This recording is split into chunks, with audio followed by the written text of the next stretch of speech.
You may be familiar with the concept of a life review.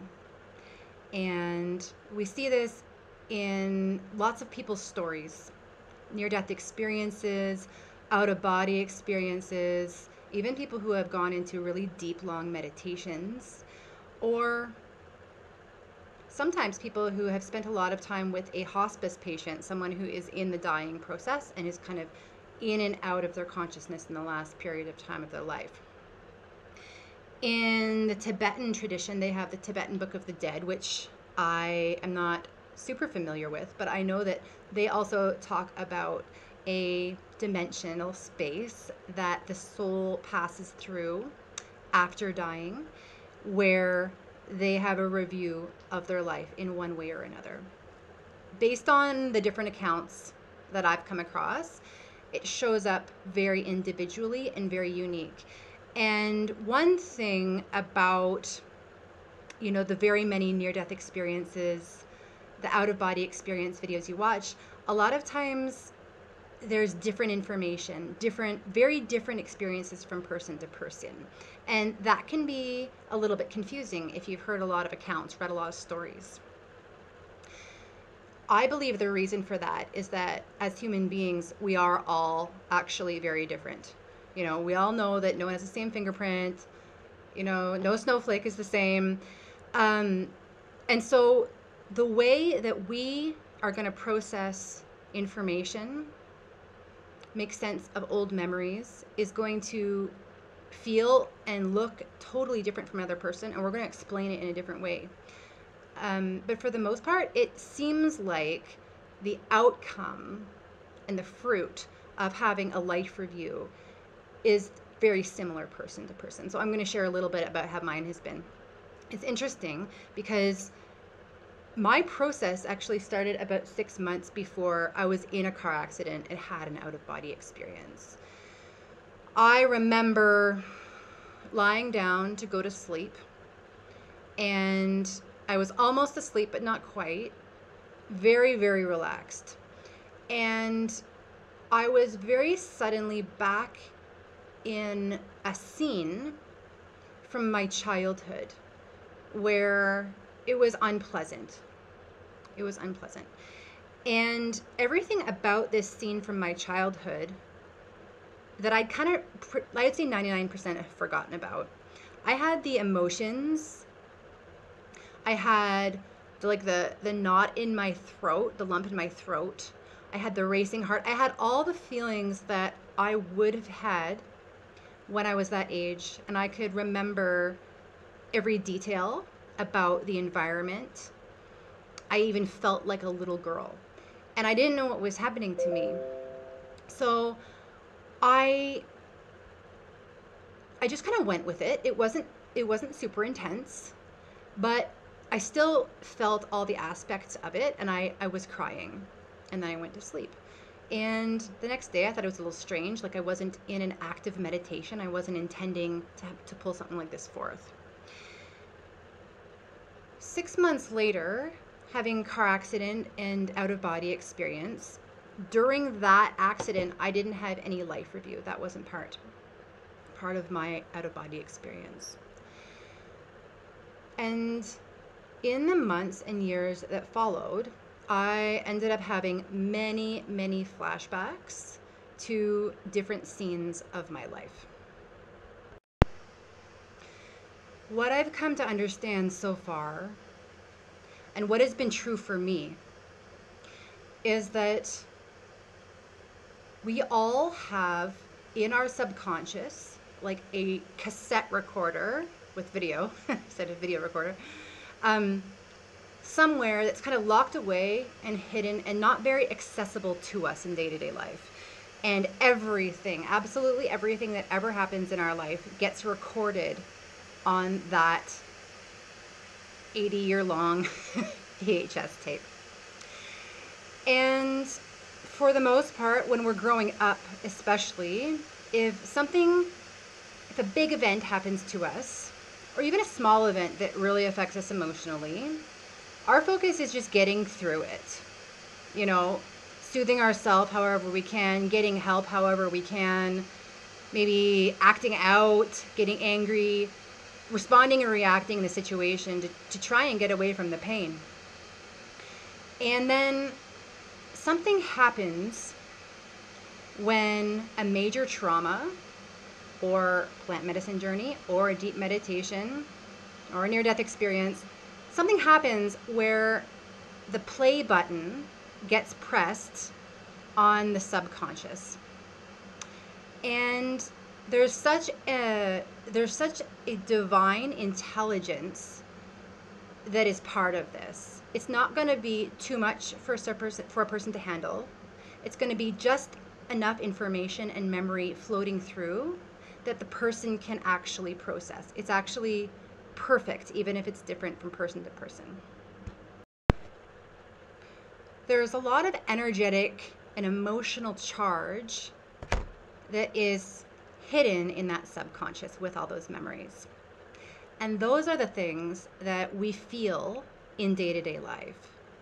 Those are the parts that usually bleed through. So when someone talks down to you the same way as a nasty teacher used to talk down to you, and you feel that emotional charge, that emotional trigger, it probably has something to do with that nasty teacher from way back when. But we're not thinking about the nasty teacher. We're just thinking about the person in front of us who's talking down to us. And yet we're still refeeling that triggered feeling from that behavior. And we might not even know or remember why. And this can happen over and over and over with a similar trigger every single time someone talks down to us, or we perceive that someone's talking down to us.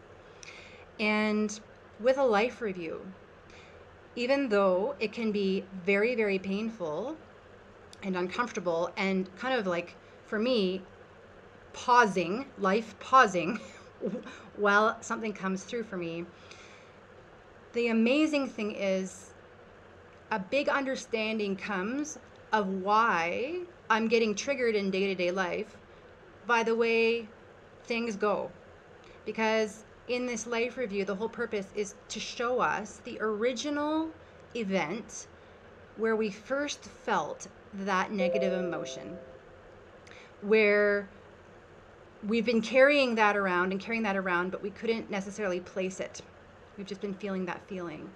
And once we can really dive into that event, re-experience it, which sounds re-traumatizing, but it's really not. We can feel that charge, that emotional charge, and then we can breathe a sigh of relief. We can kind of let it go, like we're erasing part of that videotape. Not that we'll never remember it again. We still have that memory, but there won't be an emotional charge and trigger associated with that. And hopefully no emotional charge and trigger associated with people who act that way in the future towards us, like that person talking down to us. It doesn't mean that if someone talks down to us in the future, we're not going to be irritated, but we're not going to have the same charge and reaction. We're going to be able to flow with it without taking it so personally. And there's also really beautiful things that are stored in the subconscious as well. And I've had some of those bleed through. And those feelings of beauty and connectedness to the people that were involved and gratitude were really magical, and sometimes helped me to appreciate those people in a way that I hadn't been appreciating those people based on those memories coming through. So I'll share a few examples of things that have come. And I do want to say that it's not like the memory has come through in this life review, this ongoing life review, and then I never feel that emotion again. It's not that. It just brings a higher understanding of that emotion and a compassion towards myself, and allows that memory to stand alone without any bias, without any judgment against the people that were involved in that. And it's not only about people that did things and my feelings got hurt. It's things that I've done that I have totally forgotten about that would have hurt other people's feelings. So it's kind of a bit of everything. So one thing that happened, this was a visionary experience, and I had completely blocked this out of my memory. I would say 100% blocked this out of my memory. It happened when I was three or four.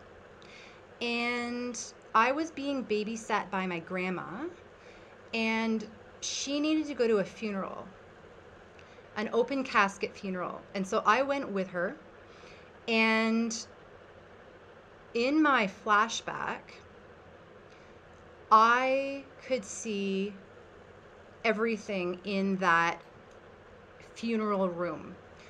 It would have been the early 1980s, and I could see wood paneling walls. I could see shag carpet. I could see a punch bowl. Remember punch?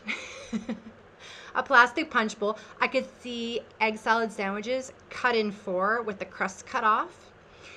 And I could very suddenly see this dead body. My grandma was holding me in her arms, and it was her turn to kind of come up and pass and say the respects to this deceased person, who I didn't know, I'd never met. And when we got up close to the body, she leaned in to show me the body. And I know that she didn't mean any harm by that, but in my 3-year-old memory, something about that frightened me very, very much. The body didn't look normal. It was puffed up with, formaldehyde, and had a lot of like weird makeup, and just kind of like wasn't shaped properly. Even as a 3-year-old, I could see something was very strange about this. And something in me just kind of went into shock. And I totally forgot this happened. And this came back to me in a visionary experience, as though I had a 360 degree of this room, and I felt the feelings that 3-year-old would have felt back then. And this really helped me understand part of my fear of death and dying. My first perception of death and dying was what I saw when I was 3 and what registered. And for some reason, that was one of the first big things that I was shown in my life review. And that has prompted me in the next years that it passed to really look into death. Even though I had my near-death experience, I really wanted to understand from all different perspectives, the perspectives of children, the perspective of me at different ages. Even though I'm a lot more okay with it now, how was I when I was a teenager? So it has brought a lot of healing to be able to go through that memory. I might have shared about this in one of my other videos, but I also had a visionary experience where I was also, I think it was 3 or 4 years old. I had my tonsils removed. And I didn't remember much about that experience at all throughout my life. I just remember eating a lot of popsicles. And in this visionary experience, I was suddenly in a hospital, turquoise walls, scratchy hospital blanket, the smell of antiseptic, a nurse trying to give me a needle for anesthetic, and I was refusing the needle. And I heard her say to my parents, "Don't worry, we'll just give her a mask. It'll be easier for her."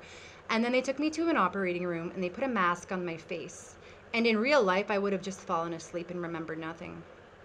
But in this flashback, I could hear doctors talking, and they were making jokes. And then someone said, "Yes, she's out." And then there was a quick exchange about passing a tool, looking for a tool. And then there was a kind of like a vibration, not pain, but the adult version of me that was remembering this had like a vibration in my throat. And I heard someone say cauterize. And then it was over. This operation to remove my tonsils was in real life, it was very, very short. And then I was wheeled out. And when I woke up, there was nobody around. My parents weren't around. There was no nurses. I was just in a recovery room. And the 4-year-old version of me was extremely frightened. To wake up in this strange place with a strange feeling in my throat and drugged. And without my parents, maybe they didn't know I was finished. And so kind of processing that part of my life review helped me to understand why why so many times in my life I had been just a little off when I was alone. Being alone wasn't always pleasant for me as a kid, and sometimes as an adult.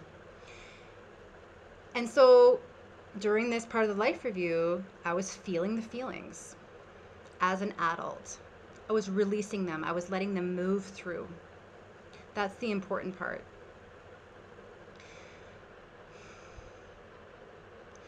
There were so many other times where I would get these flashbacks, and some of them involved my behavior that was not kind. It's easy for us, again, I should say me, I'm speaking for myself here. It's easy for me to see the parts of life where we've got things under control, we're doing things well, we're being kind and compassionate, we're successful, and then see ourselves as that as much as possible. And not see the things that we've done in the past that we aren't proud of. And sometimes we block those things out. And for me, I blocked some of those things out. And what came back to me was the way that I treated some kids that I was babysitting for. I wasn't abusive or anything like that. But as soon as the parents left, I chilled out and was watching TV. And, just keeping an eye on the clock. I wasn't playing with them. And a couple of the kids I was babysitting for, I knew came from a difficult home, and they really could have used, a babysitter that was going to play with them and pay attention to them. And I couldn't be bothered. I wasn't into babysitting. I just wanted to make money. And so that popped up.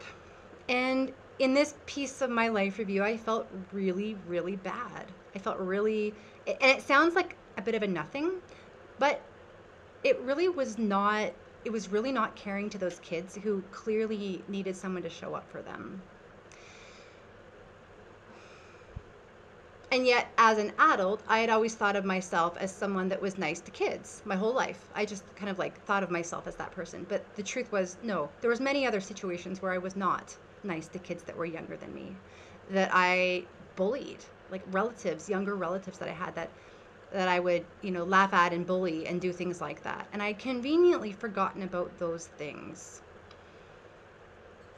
And a lot of shame came up during those pieces for me. I think one thing that is consistent for me, and it sounds like it's consistent for other people in their life review, is they're seeing and feeling it from both the child perspective or the teenage perspective or whatever, as well as an adult perspective. There was a really beautiful thing that came back to me I totally forgot about. One of my other grandma used to take care of me, and we'd have overnights sometimes. And I hardly remembered that happened, but what came back was her having me at her house overnight, and having a nice little sleeping setup for me. And we get up early, and she'd drive me into school. And in this flashback, I really could feel the love that she had for me. At the time, I was just being a kid and going with the motions, and okay, we're at grandma's house. But while I was reliving this, I was really seeing the beauty of how she put together her home, and how she lived her life, and how she spent her time, and how she really cared about details, and how she enjoyed having me there with her. And I had a big appreciation for her doing that, because I know that she was going through a hard time in her life. She was going through a hard time in her life and living by herself while I was there. And yeah, these are just a few of my own personal memories. And I just wanted to share that everything that we're doing, everything that we've done, it does get recorded. And whether it comes back to you in this life review situation, or if it comes back to you after you pass on, then it's for you. A life review is not to punish or condemn or judge anybody. In my direct experience, all of the pieces of my life review that have revealed themselves have brought illumination to what happened at the time. More details, more information, more of a big picture perspective, more of an understanding of what the other person was going through, good or bad. Allowed that energetic charge to leave my energy body, so that if I find myself in a similar difficult situation, I'm not re-triggering myself and bringing up that same charge.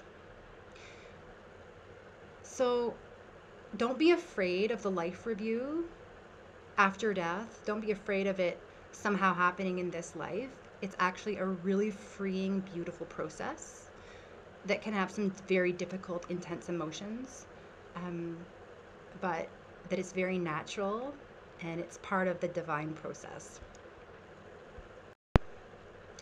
And there are people that in their spiritual awakening process have these kinds of things happen. Maybe not so vivid and visionary, or maybe, but this kind of personal going over their life. And if that's you, then that's a really big honor. I have a little reading from a book that I love. It's called Self-Healing Yoga and Destiny by Elizabeth Heish and Selvarajan Yasudian. And they're talking about people who are going through a spiritual awakening process here. Okay, so when during this stage of mental and spiritual digestion, the person has advanced to the point where he considers each memory only as an opportunity to obtain experience, just as if the thing happened to someone else. Then he is no longer bound by these memories because their relationship to him has ceased to exist. The memories have been detached from his consciousness. He has digested them and transformed them. So, yeah, if you're doing your spiritual work and old things, old memories are coming up from the past, then digest them, allow them to pass through, feel what needs to be felt. And know that it's an honor that this happens. It's for you. And if this hasn't been part of your experience yet, and this is something that you want to start digesting and making sense of things that have happened. You don't want to keep carrying them around. I would say put out the prayer, put out the intention that you're ready to do this work. You're ready to see what needs to be seen for your own freedom, and see what happens. Pay attention. Pay attention in your relaxed states when you're falling asleep, and don't be afraid of the the review that might come after life is over. I believe that it's really no different than what happened to me, what happens to other near-death experiencers, deep meditators. It's got to come sometime.